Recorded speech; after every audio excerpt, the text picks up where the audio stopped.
আজকে আমরা 18তম নিবন্ধনধারী ভুক্তভোগীরা আজকে আমরা এই প্রেস ক্লাবের সামনে মানববন্ধন করতে এসেছি, কারণ আপনারা দীর্ঘদিন থেকে সচেতন আছেন যে এই এনটিআরসি নামক এই দুর্নীতিপরায়ণ সংস্থাটি প্রতিষ্ঠানটি বরাবরই আমাদের সঙ্গে দুর্নীতি করে আসছে। কারণ আপনারা দেখেছেন আমরা 18তম নিবন্ধন ভুক্তভোগীরা আমরা যারা পরীক্ষা দিয়েছি, আমরা 100 মার্কের সঠিক পরীক্ষা দিয়েও আমাদের লিখিত রেজাল্ট আসে নাই। কিন্তু আমাদের চারপাশে অনেকে 40 থেকে 50 মার্কের পরীক্ষা দিয়েছে, কিন্তু তাদের রেজাল্ট এসেছে। এখান থেকে সুস্পষ্টভাবে বোঝা যাচ্ছে যে আমরা দুর্নীতির শিকার হয়েছি।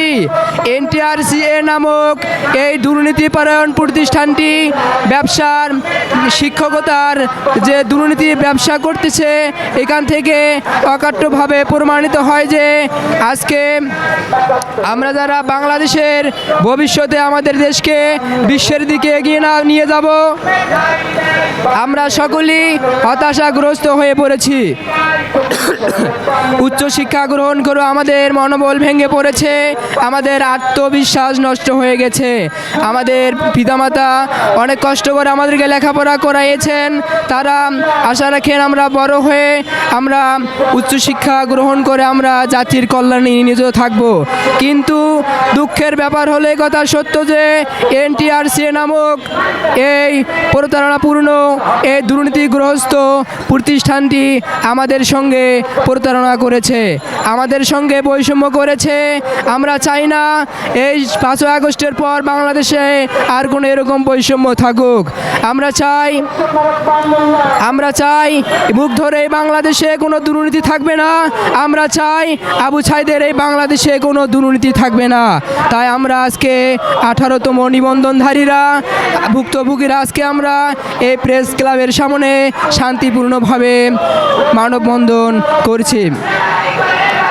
আমরা আমাদের এই মানববন্ধনের কথা আমরা আমাদের অন্তর্বর্তীকালীন সরকার ও তার উপদেষ্টাদেরকে সুস্পষ্টভাবে জানিয়ে দিচ্ছি যে আমরা যারা ভুক্তভোগী রয়েছি 18তম নিবন্ধনের মাধ্যমে, আপনারা অতি দ্রুত এই এনটিআরসির বিরুদ্ধে তদন্ত করে এর সঙ্গে যারা জড়িত রয়েছে দুর্নীতির সঙ্গে তাদেরকে খুঁজে বের করে অতি দ্রুত অপসারণ করতে হবে এবং তাদেরকে অতি দ্রুত বিচারের মুখোমুখি করতে হবে।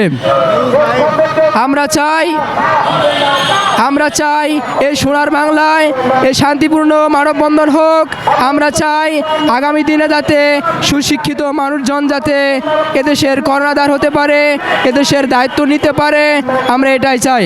এই বলে আমি আমার সংক্ষিপ্ত বক্তব্য শেষ করছি। আসসালামু আলাইকুম ওয়া রাহমাতুল্লাহি ওয়া বারাকাতুহু।